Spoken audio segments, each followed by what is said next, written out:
What is going on, beautiful people? I am Lee Hammett, the diagnosed self-aware narcissist known as mental illness, and welcome to another episode of the Narcissists Code. If this is the first time seeing my face or hearing my voice, I'm a diagnosed narcissist, and I use my platform on social media to raise awareness for NPD, get more people into therapy, and also validate the victims and survivors of said disorder. And the thrivers too. There are some thrivers out there.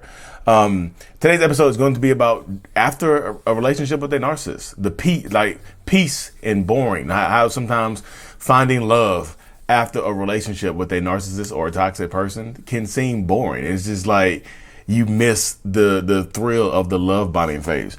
So if you don't know, I do one-on-ones over Zoom. I do Zoom coaching and things like that with survivors, victims, thrivers. I've spoken to some narcissistic people as well. And one of the things that comes up is like when people get out of these relationships, these toxic relationships, the next relationship, they don't connect to people. Even though they feel like they find good people, there's no red flags. It just doesn't feel right. Just like I don't know. This new person is just like literally everything I look for. We're taking our time and things like that. And red flags are not there right now. And it's just like everything's going so good, but it's so boring. It's so boring. Like you get because like it doesn't feel the same as a narcissistic relationship. The beginning of a relationship with most narcissistic people comes a love bombing phase. Not all of them, most of them come with a love bombing phase. What a narcissist is going to is really, they're taking up all your time. They're calling you constantly, pet names constantly. You know what I mean? Telling you that they love you quickly. Things are moving so fast. It's hot and ready, like a Little Caesars pizza. You know what I mean? Everything, they're giving you everything you wanted and needed. It feels like a fairy tale. Everything is moving so quickly and just like, bam, it's fun, it's exciting, it's exhilarating. You don't know where you are. You upside down. You don't know where you are. Roller coaster. You know what I mean? So when you get out of that, when you break free of after the love bombing phase ends, the devalue phase, discard comes and whatnot. So when the discard happens or you break up with them or whatever, and you heal and you finally go out there, you get back on the market, you start looking at the market, you get back out, you put yourself back out there. And you find somebody else and it just feels boring because it's not moving as fast. You feel like you found a non-narcissistic person and it just seems like it's boring. And I tell people, I was like, I don't know what it is. They say things like, I feel so bad when I'm talking about it because it sounds like it's terrible. This is a great person. I'm with this great person right now, but it just feels so bad calling them boring. And I was just like, what if it's not boredom? They're like, what do you mean? I was like, what if it's that calm, that serenity you're feeling right now? What if it's not boredom? What if it's peace? Because I saw a quote one time that says, peace, P-E-A-C-E, looks boring to those who are raised. It seems like boredom to those who are raised in chaos. And I'm going to add something to it.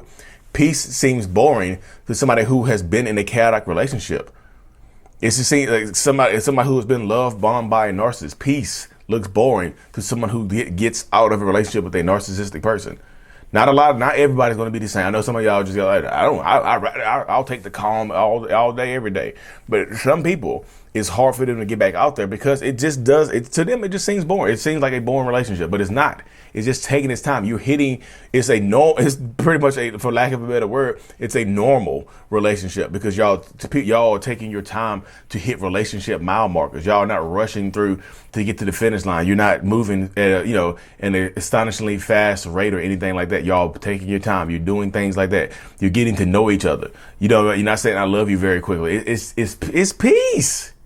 What if it's peace? Y'all, you might not be used to peace. However long that previous toxic relationship, and some of y'all have had multiple toxic relationships. Some of you have had multiple love bombing phases from different people. Maybe multiple love bombing phases from the same person. Some of y'all have had this back-to-back narcissistic people, toxic people, whatever. So you get a person that's possibly non-narcissist and it doesn't feel the same. It's not what you're used to. You're not used to peace. So the peaceful part of this relationship, the slow, the gradual climb to the peak, because narcissistic relationships, toxic relationships, they start at the peak. You're at the top already. This is as good as it's going to get. And it goes downhill. A normal relationship takes time. You start from the bottom of the hill and you push your way up together. That hard work seems boring. That getting to know each other over time seems boring. They're not getting your cheeks clapped on the first night, or telling you or trying to get pregnant immediately, telling you the future, no future faking. Y'all actually making real plans and stuff like that, taking your time. That seems boring, but it's peaceful. That's how it's supposed to be. You're just not used to it. So don't mistake peace for boredom. A lot of people do that. And like I said, this is not me trying to chastise people, because I know everybody's lived experience with narcissists and toxic people is going to be different. And everybody's lived experience once you get out of these relationships is going to be different. But it's going to look boring sometimes. It just is. That peace, I'm just telling you, peace is going to look like boring. It's going to feel boring. Like, damn, I want my cheeks clap. I want to clap these cheeks quick. I might say you can't clap cheeks, but I'm just telling you not to fall in love on the first date. Take your time. You know what I mean? Taking your time seems boring. Like, how much time should I take? As much as it needs. As much as you need. As much time as you need. Because could it actually be boring? Could this person be boring as hell? Yeah, they could be a boring person. Or could it be peace? Take a step back and look at it. Is what you're going through, what you're experiencing, just the normal functions of a normal, non-toxic relationship? Take a step back, because I think too, a lot of people get out of toxic relationships. You take your time to heal, or you hop right into something else, and it just doesn't feel right. This doesn't feel right. Where's the exhilarating feeling? Where's the love bombing? Bomb me with some love. You know, please bomb me. You just laying there wanting to be bombed with love.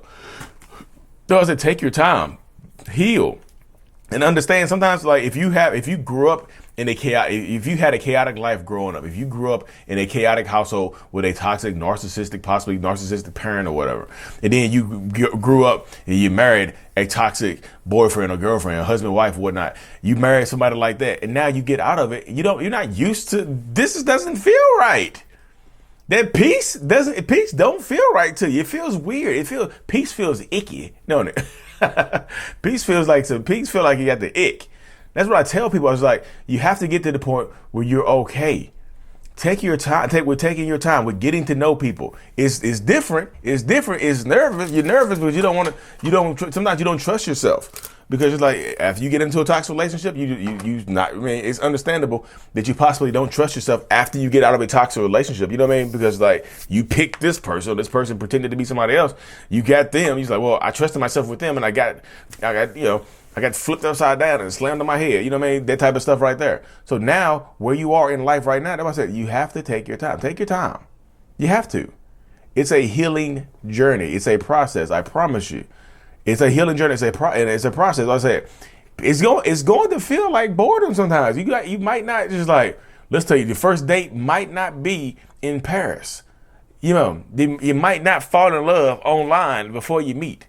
You might not get on Bumble, fall in love on Bumble or Tinder or something like that, and then you meet, and then you fall in love. Y'all are like, let's move in together the first week. You know what I mean? You might not be assigning apartment leases in a month. You might not be buying a car together in 2 weeks. You might not be writing them in jail in a month and a half. You know what I mean? You don't, like, it's going to be different. A peaceful relationship is going to be different. And your body's just not used to it. Once you get used to it, once you settle down into it, you feel better. It's a totally different vibe in situations like that. So I say right now, where you are right now, take your time. You know what I mean? I know I say that all the time. I say take your time all the time because it's important. And taking your time, again, taking your time is going to seem like you're bored. You're going to feel bored for taking your time. He's like, oh my goodness, I don't want to take my time right now. I want my cheeks clapped now.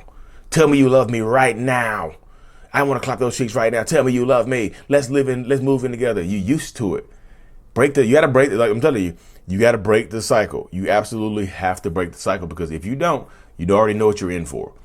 Let's just say you break it with a person because you think they're boring, and you find somebody that's exhilarating. The next person is exhilarating, is fast, is hot and ready, like a Little Caesars pizza. You know what I mean? Well, I call it microwave love. Narcissistic people give you the microwave love, where you should be out here looking for crock pot. Look for the crock pot love, the love that takes time to get right. You know what I mean? You can put a piece of chicken in the microwave and cook it for 10 minutes. And it might be all right. It might be edible. But if you put that chicken or that pork or whatever your barbecue, whatever meat you prefer into that crock pot, you stew it, you let it stew over time, it's delicious and it's worth it. You're not looking for microwaves. You're looking for the crock pot. You're not looking for that. Like that's why I take your time. We live in such a microwave society that people are looking for instant gratification, not just in food and things like that.